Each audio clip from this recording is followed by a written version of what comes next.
ধরেন এই যে মাসের পর মাস গেল, বছর চলে যাচ্ছে, তখনকার আপনার এই যে যেখানে থাকতেন একদিনে একটা বর্ণনা দিতে পারেন কিনা, যে ওই ঘরটা কেমন, কি খাবার দিত, সারাদিন আপনার কিভাবে কাটতো, ওরা আসতো কিনা, একদিনে একটা বর্ণনা দেন যে সাধারণভাবে একটা সারা দিন আপনার এইভাবে কাটতো। না, জায়গাটা তো আসলে খুব কঠিন একটা জায়গা, খুবই খারাপ একটা জায়গা। এটা তো মানুষের বসবাস করার মতো জায়গা না। সাধারণ জেলে আমি এর আগেও বেশ কয়েকবার আমি জেলে গিয়েছিলাম। আমি প্রায় লং টাইম 2বার আমি জেল কেটেছিলাম। একবার আমার ছিল 11 মাস, একবার প্রায় 1.5 বছর। ওই যে জরুরি অবস্থার সময়ও আমি গ্রেপ্তার হই, তখন 2007 সালে। সে সময় আমি প্রায় 1.5 বছর ছিলাম জেলে। তারপরে আর্মি ধরেছিল আমাকে, মিথ্যা মামলা দিয়ে অস্ত্র গুঁজে দিয়ে তারা আমার বিরুদ্ধে মামলা। 1 সপ্তাহ আমাকে রেখেছিল ক্যাম্পে। সে সময়ও জোনে তারা আমাকে তখন ক্রস ফায়ারে ভয় দেখালো আর্মিরাও। এই মুখে তাদের বন্দুকের নল গুঁজে দিয়ে আমাকে বলছে এখন একটু মারবো। তারপরে কাঁধে বন্দুকের নল তুলে দিয়ে তারপর টাং করে 2টো গুলি মেরেছিল আমার কাঁধের উপর রেখে তাদের অস্ত্র। ও এরকম করে অনেক ওকে ভয় দেখিয়েছে, আবার মারপিট করেছে অনেক বেশি। তখন 2000 জরুরি অবস্থার সময়। মানে চেহারাটা কেমন? এই জায়গার চেহারাটা তাদের এখানে অনেককে নির্যাতন করে এরকম আমি জেনেছি। কোনো লোক এভাবে যাওয়ার পর ফিরে ছেলে আমার কাছাকাছি থাকলে ওদের অনেক কান্না করতে শুনতাম। মানে তাদের একজনকে আমি শুনেছি, সে বলেছিল আমাকে আজকে অনেক মেরেছে, এরকম তারা বলেছে। ওখানে নিয়েও কিন্তু আমাকে এরকম মারপিট করেনি, কিন্তু ভয় দেখিয়েছিল অনেক বেশি। তারপরে ওই জায়গাটা কিন্তু ছোট জায়গা, রুমগুলো ছোট। কোনো রুম আছে 7 ফিট বাই 11 ফিট, কোনো 8 ফিট বাই 11 ফিট, কোনো রুম আর একটু বেশি সামান্য বড়। আপনার যে রুমটা ছিল সেটা কেমন ছিল? আমাকে বেশ কয়েকটা জায়গায় তারা রাখে সেখানে, শুধু একটা জায়গায় রাখেনি। ওখানে অনেকগুলো মানে ওদের ভবন আছে রাখার জায়গা, আসলে একটা জায়গায় তারা রাখে না। একটা জায়গার ইয়েটা এক রকম। ম্যাক্সিমাম আমি দেখেছি নর্মালি ওদের 5টা রুম নিয়ে একটা বন্দিশালা। হ্যাঁ, রাইট।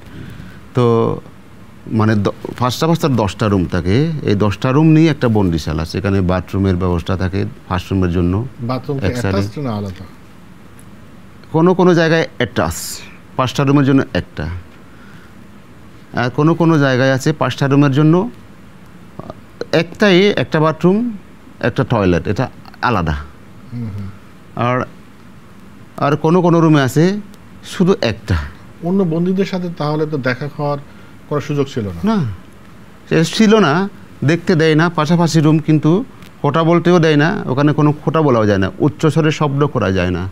যে কেউ যদি কান্নাকাটি করে উচ্চ শব্দে তারা এসে শাসিয়ে যায়, এই চুপ, একটু কান্নাকাটি করে কেন, হ্যাঁ, মানে এরকম করে অনেক সাজাতো, ভয় দেখাতো ওদের। কখনো এরকম করতো তারা, আমি শুনে। কান্না করাও যায় না। আর নামাজ কেউ উচ্চস্বরে নামাজ পড়ে তাদেরকে বলতো, মানে উচ্চস্বরে নামাজ না পড়তে, একটু শব্দ ওই পাশের লোক যে শুনে, তবুও তারা করতো। কোনো লোক এটা পরে আর করে না, মানে বেশি কিছু বলে না, তবুও তারা নামাজ পড়তো একটু উচ্চ স্বরে। তারপর কান্নাকাটি করতো।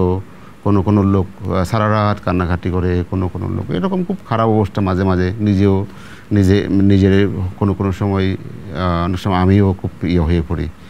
ইউজুয়ালি আমি নিজেকে খুব শক্ত রাখার চেষ্টা করছিলাম। মানে আমি তো এভাবে ওই প্রথমে যখন আমাকে নেই সেই জায়গার থেকে আরেকটা জায়গায় যে নিল বললাম 2-4 দিন পরে, ওই জায়গায় 2টো বাথরুম আছে। একটা এদিকেরটা ছোটো, পশ্চিম দিকেরটা না পূর্ব দিকেরটা 5টা রুমের জন্য ওটা একটা ছিল কোমোড শুধু ছোটো। আর পশ্চিমের যে 5টা রুমের জন্য যেটা আছে সেটা অ্যাটাচ বাথরুম টয়লেট। সেখানে 2টো কোমোড আছে, একটা হাই কোমোড, একটা নর্মাল।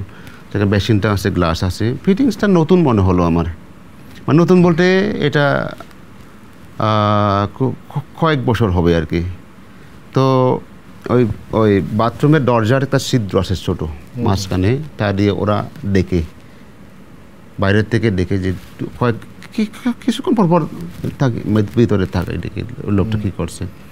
তো ওরা না থাকলে আমিও দেখার চেষ্টা করতাম বাইরে আসলে কী আছে। তো একদিন দেখলাম বাইরে একটা ফায়ার এক্সটিংগুইশার রাখা আছে একদম কাছে।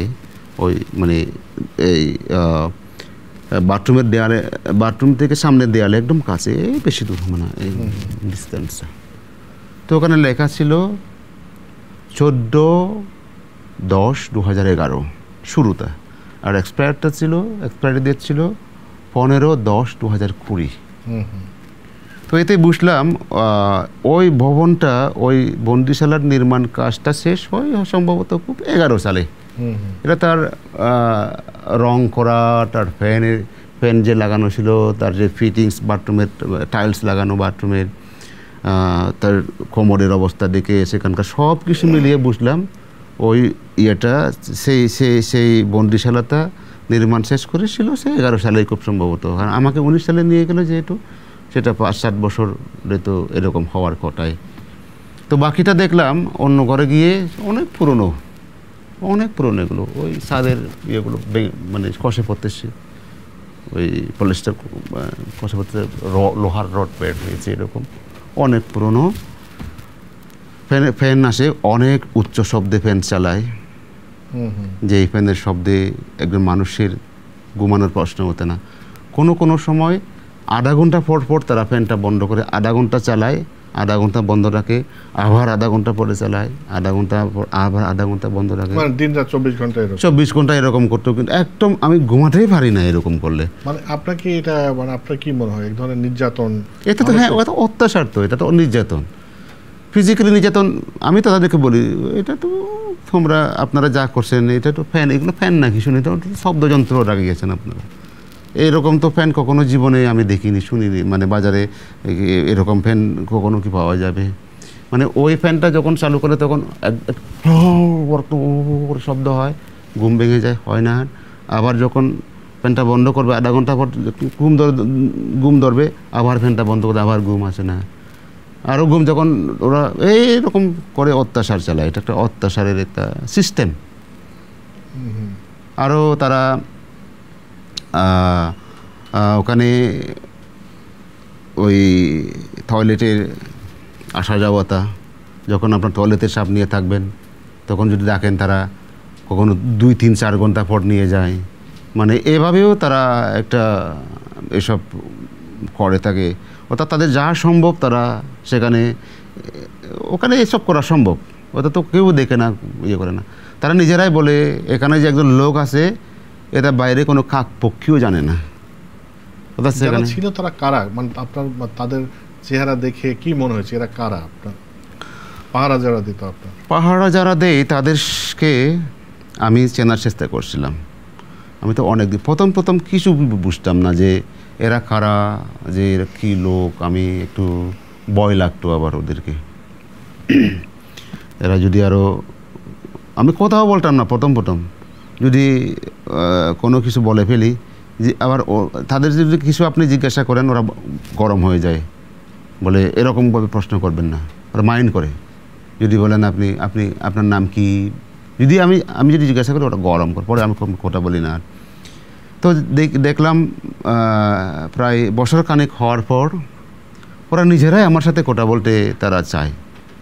মানে নিজেরা এসে ওই পানির বোতল বলে, পানি আসছে, পানি লাগবে, তারপর খালি বোতল চাই, বোতলটা পানি নিয়ে আসে, তারপর 4-5 মিনিট গল্পও করে, জিজ্ঞাসা করে আপনাকে কেন আনলো, কী সমস্যা, কারা নিয়ে এসেছে, মানে কি করতেন আপনি, এসব কথা বললো। একবার আমাকে বেশ কয়েকজন বলেছে আমি কি রাজনীতি করি, বা আমি তো বললাম পলিটিক্স করতাম। তো তারা বলছে আপনি কি বিএনপি? আমি বললাম না, আমি বিএনপি না। তো তাহলে আমি বললাম আমি এলাকার রাজনীতি আমি করি, আমি আমার এলাকার রাজনীতি, একই সাথে আমি লেফটিস্ট লাইনের একজন লোক। আমি ঢাকায় একটা এরকম লেফটিস্ট সংগঠনের সাথে জড়িত আছি, তো জাতীয় মুক্তি কাউন্সিলেও আমি আছি। তো তাদেরকে বললাম, তোরা বলে লেফটিস্ট কি, মানে বামপন্থী। তারা বলতো হ্যাঁ বামপন্থী, এটা কি, ওরা বুঝতো না। জাস্ট আমি পরে আবার কথা বললাম না। এভাবে কথা বলতে বলতে অনেকে সাথে আমার একটা পরে কিছুটা তাদের আন্দাজ করতে পারলাম। তাদের ওরা আসলে কোনো আর্মি বা এরকম কোনো লোক বলে মনে হলো না। তারা কোনো কোনো লোক একদম খাটো, কোনো কোনো লোক একটু উঁচু, কোনো কোনো লোকের স্বাস্থ্য তেমন ভালো না, কোনো স্বাস্থ্য একটু পেট মোটা মোটা। আর্মির লোকদের তো এরকম হওয়ার কথা না। তাদের যা স্বাস্থ্য দেখেও আমি বুঝতাম যে এরা কোনো আর্মি না। প্রথম ভাবতাম এরা হয়তো পুলিশ বা র্যাব বা আর্মি বা এরকম কেউ হবে। কোনো কোনো একদম লম্বা লম্বা ছিল। তো ম্যাক্সিমাম দেখলাম পেট একদম অনেক বড় বড় পেট, কিন্তু আর্মি তো এরকম হওয়ার কথা না। তাহলে পরে কথা বলতে বলতে বুঝলাম তারা আসলে এরা কারারক্ষী। আমি তো জেলে ছিলাম, ওদের ক্যারেক্টার আমি জানি, তাদের কথাবার্তার ধরন, আচরণ, ব্যবহার। কথাবার্তা বলতে বলতে পরে তাদের আচার ব্যবহার দেখে আমি নিশ্চিত হলাম যে এরা কারারক্ষী। কেউ কেউ আমাকে বলেছে তাদেরকে ওখানে আনার আগে তাদের সব ইনফরমেশন আগে নেওয়া হতো, বাড়ি থেকে সব কালেকশন করে রাখতো এবং তাদেরকে ওখানে আসতে বাধ্য করতো ডিউটিতে। ওরা না আসলে তাদের চাকরি চলে যাবে, তারাও বাধ্য, তারা ভয় পায় ওদেরকে বলে। তো এই লোকগুলো বাই রোটেশনে কাজ করে, কোনো দিন 1-2 মাস থেকে চলে যায়, কেউ 1-2-4 মাস চলে যায়। এভাবে এক লোককে কমপক্ষে 4-5 বার আমি পেয়েছিলাম ওই জায়গায়। কিছুদিন পর হ্যাঁ, পর চেঞ্জ